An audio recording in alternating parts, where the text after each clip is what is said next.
My header photo is actually, if you look in here, you can't really see them, but this is from the most recent march, um, the one with Jesse Jackson and Judge Mathis. And they had a podium there, and then people were gathered around. Actually, that's my partner right there. He's got a sign that says, "No one should have to pay for poison." Um, so you are interested in the DC trip Was it picture. cold? Was it cold that day? It oh, it wasn't. It was like 60 degrees. It was absolutely fantastic. Perfect day for a march. Oh, Um, it was a little muddy, so I ended up I was running along the side of the crowd trying to get ahead of them, and that resulted in me slipping and falling a couple times. But slipping and falling. yep, What happened with your pink camera?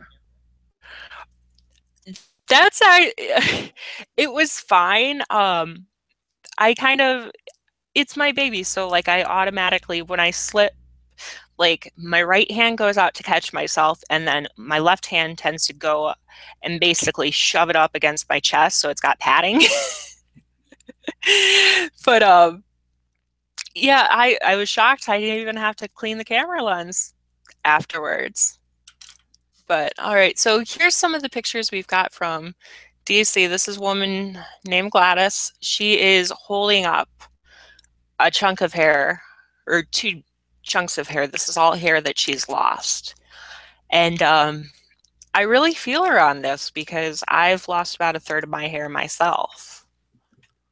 So the entire time during the congressional hearing, she was holding this up, and it's very powerful. She comes to a lot of the events as well, and actually she was there at the Steve Harvey taping, and she did get a chance to speak, which is awesome because she when she goes to events, she brings a gallon jug of her water from, and I'm not sure if I think it was from when the water was really bad. I'm not sure, so please don't quote me on that.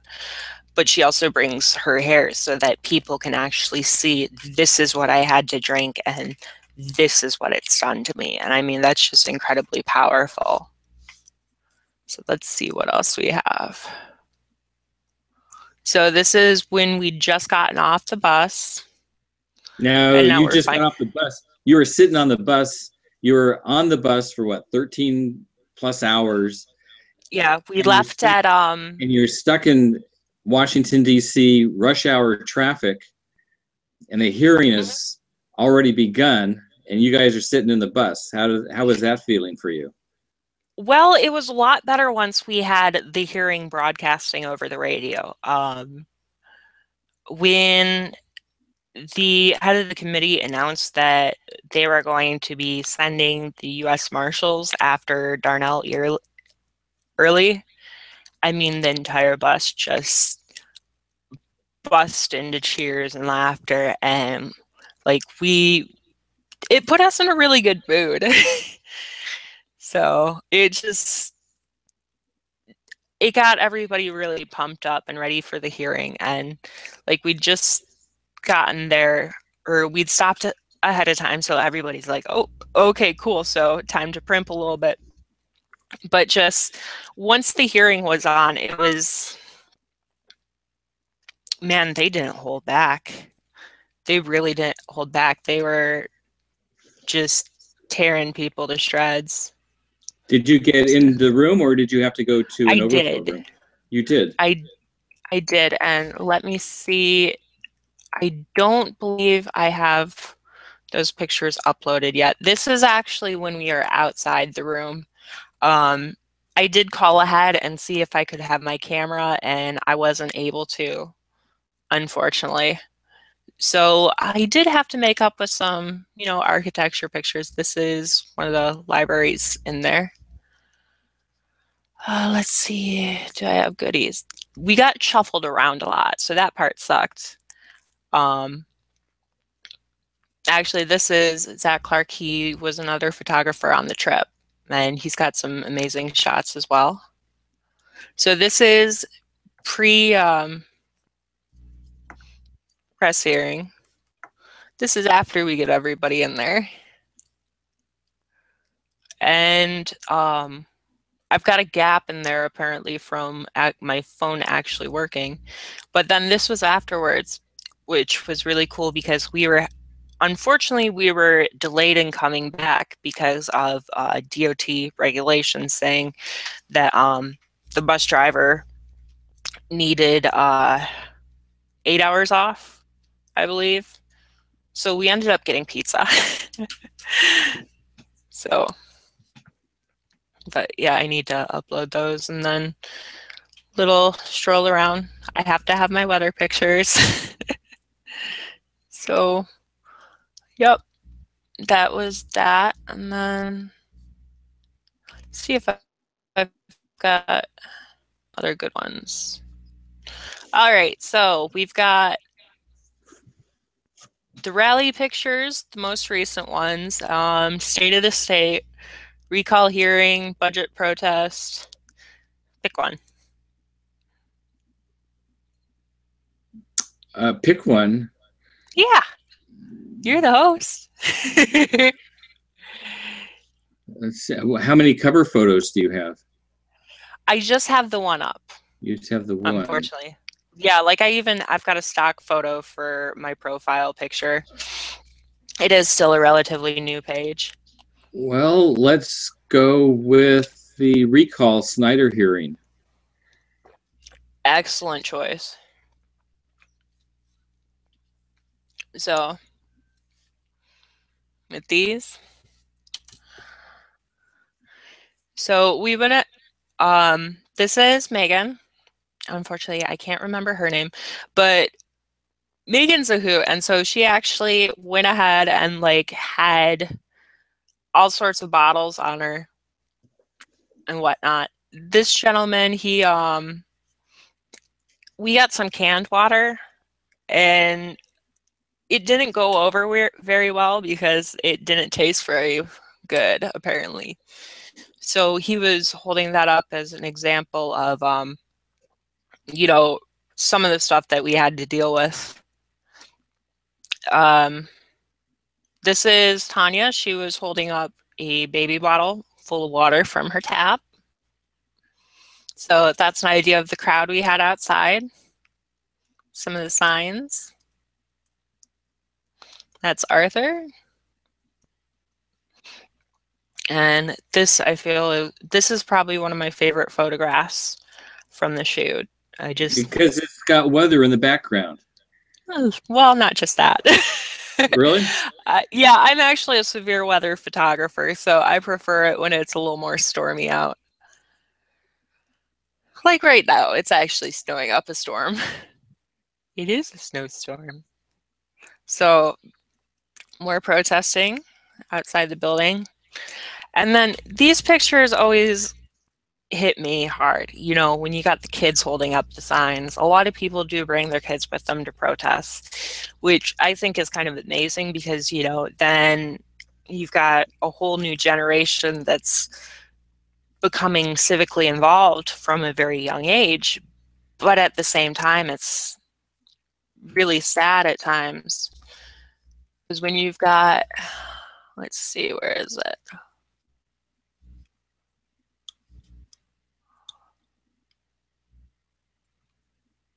You've got little kids holding up signs. This child, you know, he's probably 2, 3, and he's going to have to live with this for the rest of his life. And what did he do to deserve that? He didn't do anything other than be a kid. A kid in Flint. Mm-hmm. I mean, and this guy's sign, I've been saying it for a while, filters, it's just a Band-Aid on a bullet wound. It really is. So we were all gathered outside. had to be briefed on what was going on exactly and what the recall committee was saying, because um, it was really little things like something being misspelled that they were kicking these recall petitions back over. Just something as simple as that, misspelling Genesee. And it's like, I get it because you really want to make sure that it's not contested in court, but it is so frustrating when you're trying to basically, it's just so frustrating because when you're trying to get justice and then it's a misspelling. It's one letter, you know? So, and then, oh, so Jennifer, or Jessica, God, sorry, Jess, she held the water up the entire time. In fact, that's one of the committee members. As you can see here, there was a baby bottle, a filthy water baby bottle that was on the screen or on the table the entire time.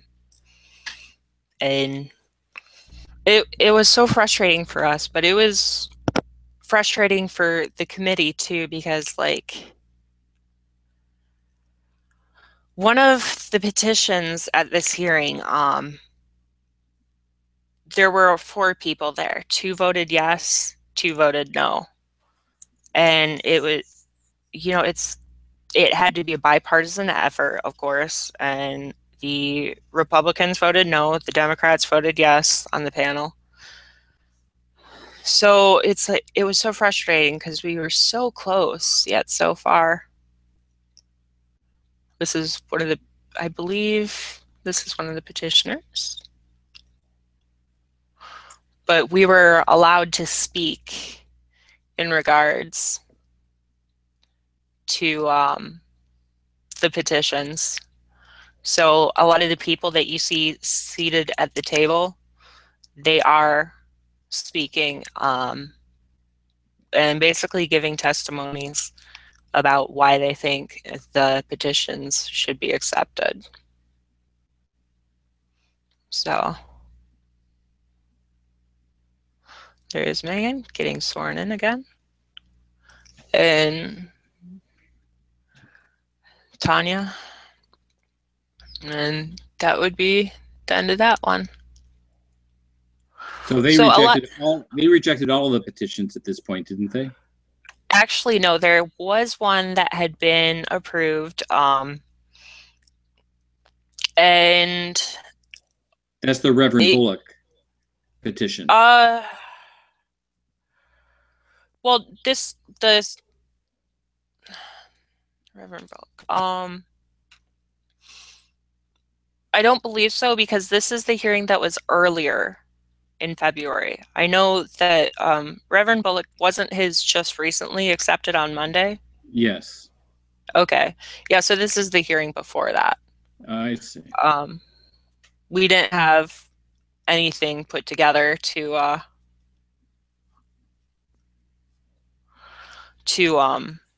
go protest that one. But the state of the state, this one was really, truly amazing. So, I mean, you can see there were just so many people there. That's our sign. We confiscated it. And unfortunately, we need a new one soon. So, I mean, there were just hundreds of people there. And it was so loud, and we were so energized. And it was amazing. It was absolutely amazing. And when you watch the recordings of the state of the state, it's kind of fun because There's times when Snyder's voice gets a little high and squeaky. It's like, oh, are we making you nervous? Aw, it's okay. Actually, it's not okay. Good. I mean, you can hear us in the recordings. People weren't very happy when the Stadies walked through, but we were just being loud. So it's so many people there. And I mean, really, this sign says it all. What do you know? When did you know it? We're still trying to get those answers. You know, if you want to rebuild trust in the public, if you don't want protests like these to, you know, be hanging over your head, then there needs to be transparency. But And you said you will not trust tap water again, no matter mhm, where you live. You go to Oklahoma, you're not going to trust what's coming out of your tap. You right. seem to have a mistrust for people that are being paid to protect your health and welfare. I do, because there, you know, there are people that were given the task of protecting my health and welfare, and they didn't. They didn't do their jobs. They lied, and you know, everybody got impacted. So They're, what do you are you counting the days? Are you looking forward to going back to Washington D.C. for the next oversight committee hearing? well, I really, really, truly hope that there is another bus that goes down there. If so, I will be one of the first people to sign up for it if I can. I might have to wait in line for that. Um, I mean, I would but think there would be a caravan of buses going to Washington D.C. for that hearing. oh, absolutely. I have a feeling it's going to be a glorious mess because the House Oversight Committee does not hold back with their questions. And there's going to be some really nasty questions that get asked. And when I say nasty, I don't mean like mean or out of line. Just they're not When going to hold when back. when did you know it? That's what they're going to press on. What Mhm, did you know, and when did you know it, and why the cover up? mhm, Why did you allow this to happen? I mean, they're going to have the administrator of the mhm, EPA. mhm. They're going to have the administrator of Region 5, who Yep. resigned February 1st. They're going to have Governor Snyder. And is Early going to be at this one? Early said Early has to be there because armed U.S. Marshals served him with a summons. So he can't refuse. He can't come up with any. On his deathbed, they're going to wheel him in there and have his body stuck, in there. I mean, that there's no wiggle room for him to get out of there. So Early will be there, and then you've got Miguel Del Portro that will be there, who Del had Toro? Del Toro that had a pass on the first hearing, and Mhm, everybody's saying, "Oh, he's needed in Flint. He can't miss a day. He can't miss an hour. He can't miss a minute. He can't miss a second. He has to be there. He can't be at the oversight committee. He's going to be there." mhm, And then, of course, the Flint folk hero, Mark Edwards, will also be on the panel. mhm. So it should be grand theater Oh man. where Mark Edwards will be able to look into the face of the people that poisoned the population, and that is responsible for an agency that poisoned the population in Washington, D.C. 10 years ago, which he's still hopping mad about. Yeah. Well, So, and as well he should be. well, they didn't have emergency management law in Washington, D.C., and there are a number of municipalities around the country, and their water is polluted as well with lead. And that it doesn't have to do with emergency management law or the politics. It has to do with the people that are paid to protect public health. Yeah, and EPA. and what I've found in my interactions with Dr. Edwards is that he is a hell of a man.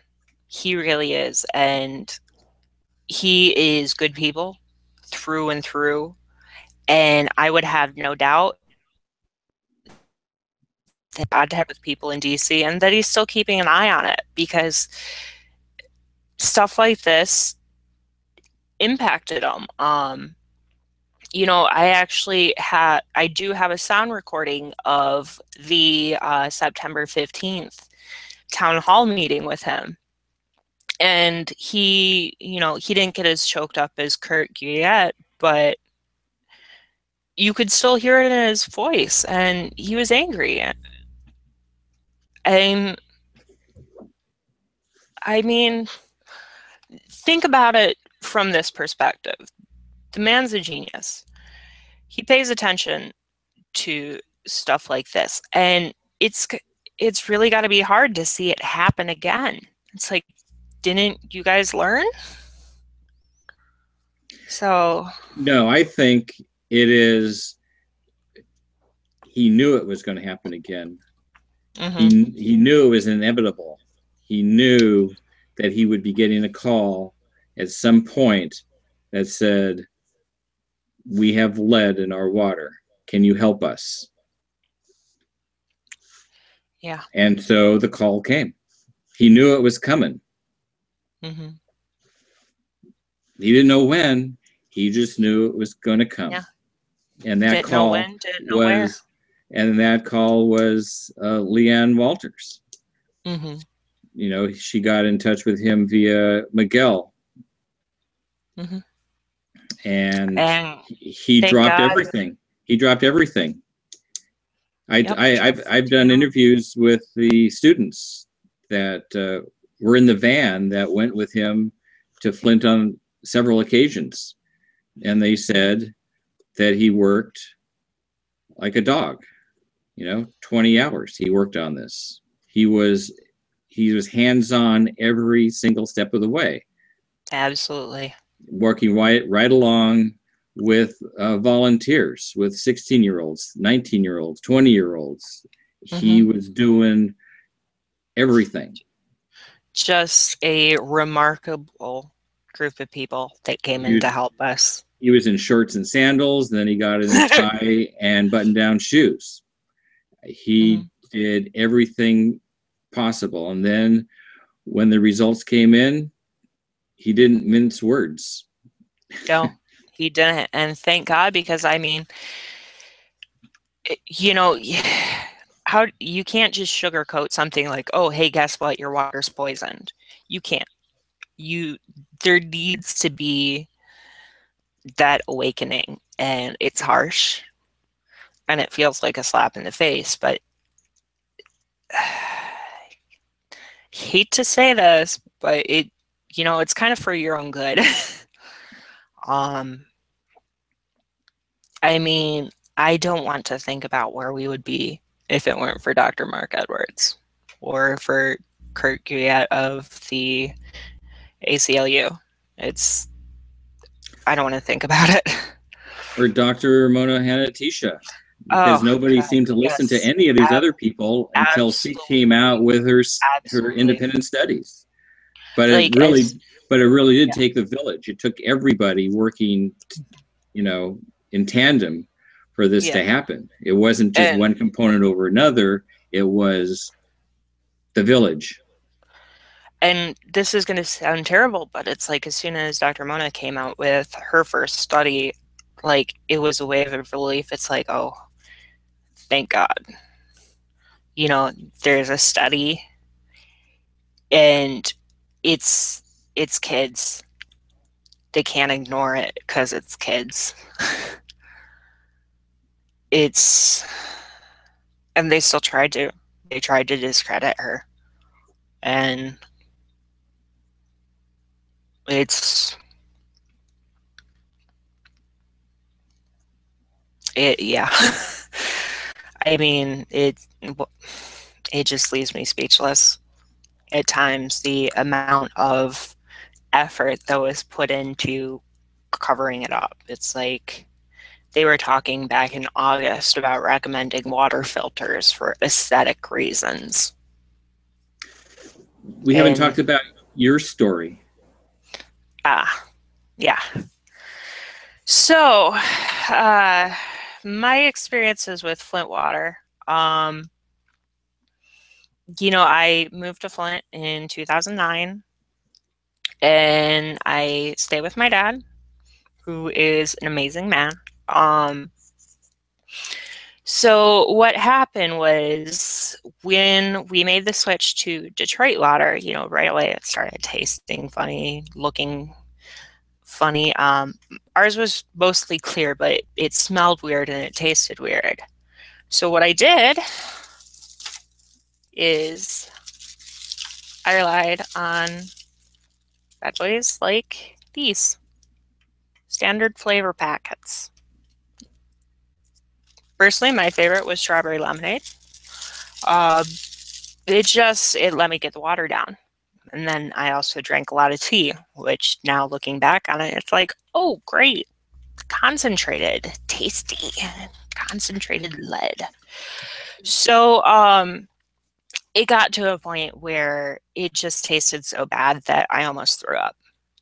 And after that, I made the switch to bottled water. And about a week later, um, I start having this pain in my side. I'm like, what is going on? And it got worse. And that night, I ended up in the hospital with kidney stones. Never had an issue of it before. So, like I'd gotten a little dehydrated because of the water. And so, your kidneys filter out everything. So, you know, it the fresh water probably is what started flushing things out of my system, and that's why I had the kidney stone. Um, and so after that, like there was other weird things that happened. Last summer, or no, summer 2014, like my hair started falling out. And that was really weird to me because my hair is actually super long. It's down to the middle of my back. So you can kind of see. And, I've always taken really good care of it. So it was so weird for me for it to be falling out. And it wasn't coming out in clumps, but anytime I washed it, I'd have a chunk of hair that, like, it'd be about that big. And like not full hand, but it'd be at least that big around when I pulled it off, and probably about half a centimeter deep. Um, and my anxiety started getting really bad. My depression started getting really bad. And so, I just kept going. And then a couple months later, I'm out on my porch just reading Facebook, and I hear about this post that keeps being deleted about a woman who took her kid to the doctor and had lead poisoning. And then you start hearing things about a cover up. And, with the depression, like I wasn't sure if I was being paranoid or what. And then over the summer, stuff starts coming out. And everything started to make sense, like just why I had been going through such a rough time, and finding out that, water, the one thing that I always made sure to really do good on, I would normally drink at least 64 ounces a day, more like 72. Um, it turned out that I may have been poisoned by my water, and that, I wasn't crazy, that my hair was falling out for a reason, that um, my skin would prickle and break out because it had a rash. Like, it all started to make sense. And my anxiety was just, it was so bad, that, like, I started doing research, which freaked me out even more. And then Snyder admitted it, and everything started coming out. And that was gratifying in a way. It was it was terrifying at the same time. But it's like, okay, now we've got bottled water. So at least now I know that I'm not going to have to argue and present my case for, spending a very limited part of a very limited grocery budget on something you can get from the tap. And then um, it just, it got to the point where the urge to do something outweighed the anxiety. And then I was lucky enough to have one of my medications changed a bit, and I was able to start going out and protesting. And, I still deal with depression, I still deal with anxiety, but it is so cathartic to go out and to shoot these protests and to be a part of it, because it's, we're not going to take it. We're not sitting down and letting this happen to us. Flint is, even though we've all been poisoned, we're not a bunch of victims. We band together, we've been working together. If anything, it's brought the community together. It's brought my block together.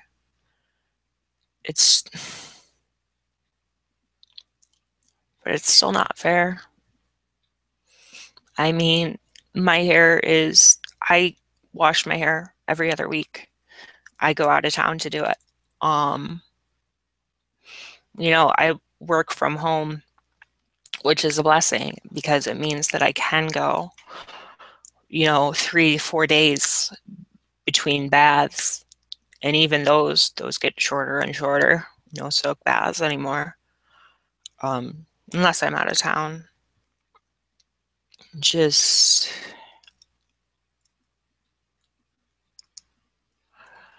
it's hard to deal with. It's like a rain cloud that's constantly over your head. The fact that I have to double filter water or give my cats bottled water to keep them from chewing their hair out is, this is a first world country. I shouldn't have to be doing that. And I mean, or cooking dinner, like, it's actually a lot harder to wash, celery with bottled water than you would think, because you basically got to wet it down, then you got to loosen the dirt, and then you rinse it off. And it's funny because, well, it's not really funny. My little sister, we were over there for Christmas. And so I was making all sorts of Flint water jokes like, oh, well, hey, at least you guys can drink the water. And, oh, hey, look, a bunch of bottled water. Yay, now we don't have to worry about, what's going to happen. But she's like, we get it, Meg. Your water sucks. Well, Ken's, I'm not sure if you're watching this, but you're getting a Flint Lives Matter shirt for your birthday. So you, I think the worst thing is, it's like I said with the tooth, you get used to it and then you find out about stuff like the Legionnaire's disease. And I remember hearing about that on the news, and it didn't occur to me that that didn't happen in other areas. That it was, that we were having all these cases, and it's incredibly abnormal. You don't think twice about crap. Okay, Legionnaire's disease, that's scary, and there's a lot of people getting sick. But you don't realize that other outbreaks aren't as bad as that. So it's infuriating. I do my best to get up in the morning and style and do my thing and keep track of the news. And it's, I've got a news magazine on this app called Flipboard that I do a lot of work to make sure that I try to have accurate articles in it, but it's gotten to the point that I haven't updated it in like 2 weeks because I just can't. I can't deal with it. It's everywhere. You can't escape it, and I think that's one of the things that takes the biggest tolls on you. So, yeah, I know, kind of went from my story to shifting it, but it's just not me, or I'm not the only one that's been affected. I'm just one of many. And I'm not that bad off. What do you think about the future? Or do you think about the future?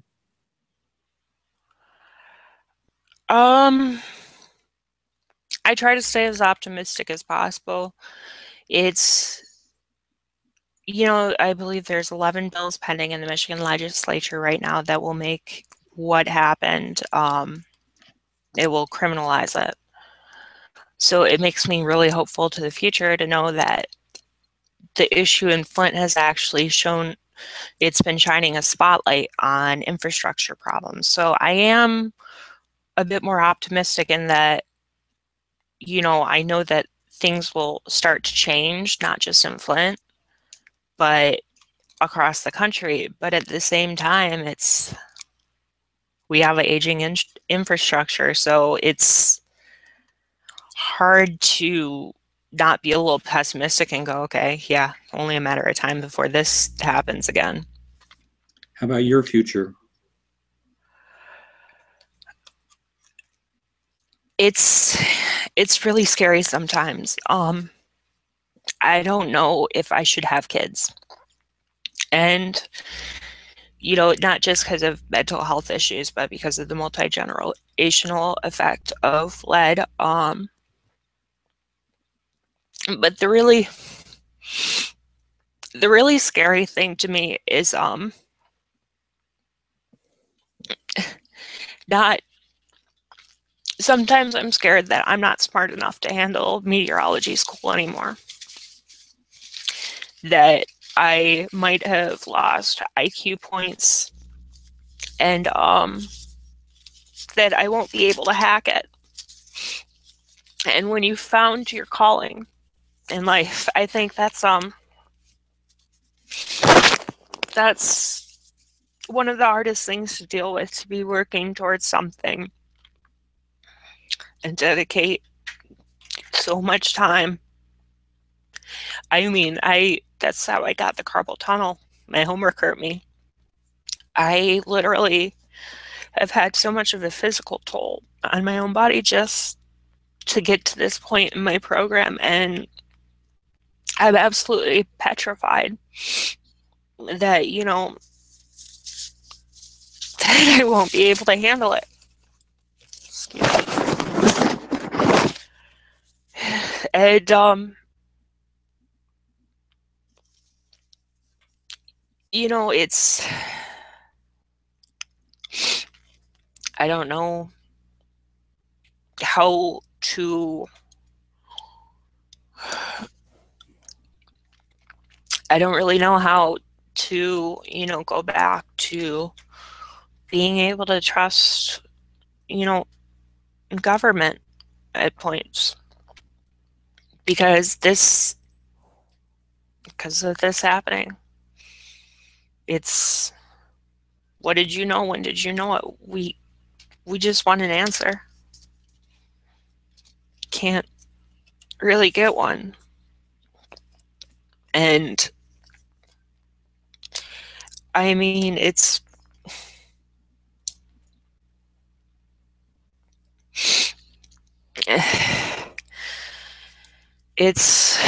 really hard sometimes to know that, okay, my escape plan is to go to meteorology school and to not know if I'm going to be able to handle that. It really takes a toll on you. So, yeah. It's not always a happy story, but it's still a story, and it still needs to be told. So, You're going to the University of Michigan Flint class tonight.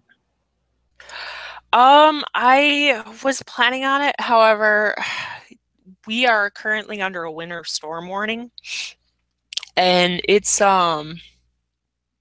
I'm looking out the window right now, and it's pretty ugly. So I don't know that I'll be making it, unfortunately. Just this is not weather that I want to be going out in. The buses won't be running, is that it? Um, they will be running. Unfortunately, I grew out of my snowboarding pants. They don't quite fit, so like I'd be out in the elements. And I mean it's really nasty right now. I'd say the average snowfall rate is over an inch an hour, possibly, or around an inch an hour. So,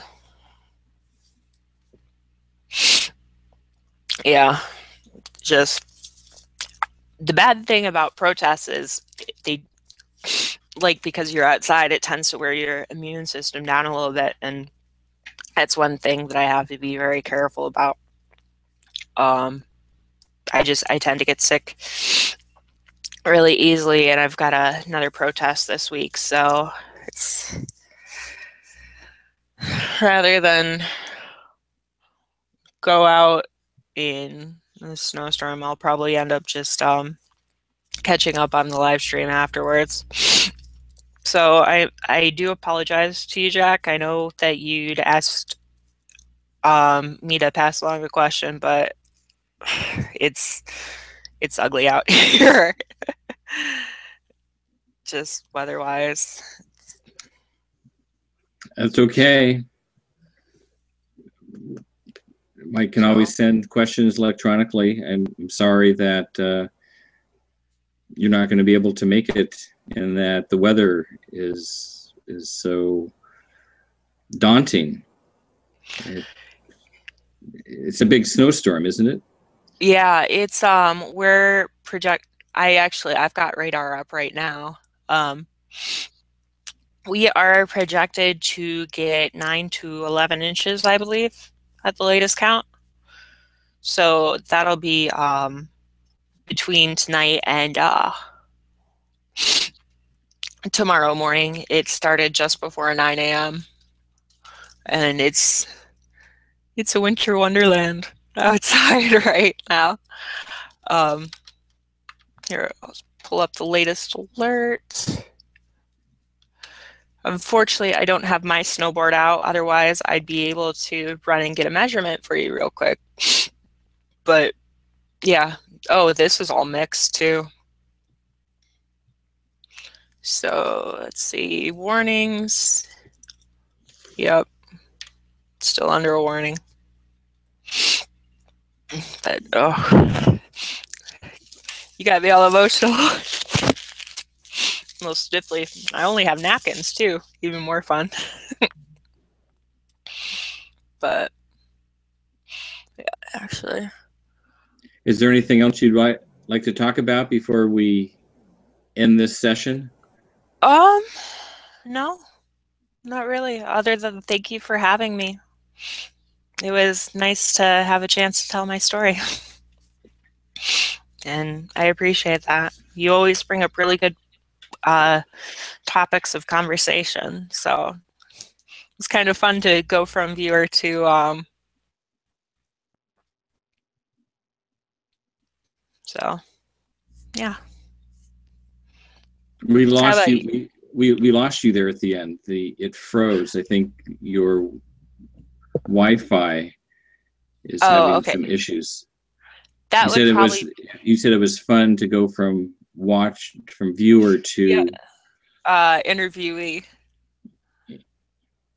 Because I've watched some of your stuff before, and so it's kind of fun to be on the other side of the camera. You know, I'm normally the one behind the lens, not in front of it. So definitely a cool experience. That's right. We saw your camera. Can you give us a little tour around your pink camera? Okay, so this thing is actually great because of the fact that not only is it the best color ever, but it's actually weatherproof as well. So like right now, turn it on, no image. All right, so that's pretty much full. But you know, it's like the majority of cameras except for I have pink trappings. And then, you know, I do prefer to shoot in manual mode because I find that it makes my life a lot easier. So then just focus.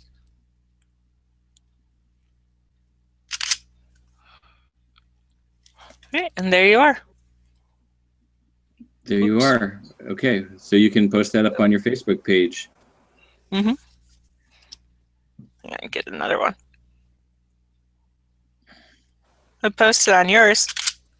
Or post it on ours. You know, you can send it around. Mm-hmm. And it looks like pink is your favorite color because you've It got the is. little pink swash on your lower third there that goes along with I your camera. do. Mm-hmm. I do. It's my favorite color, and I've gotten to the point where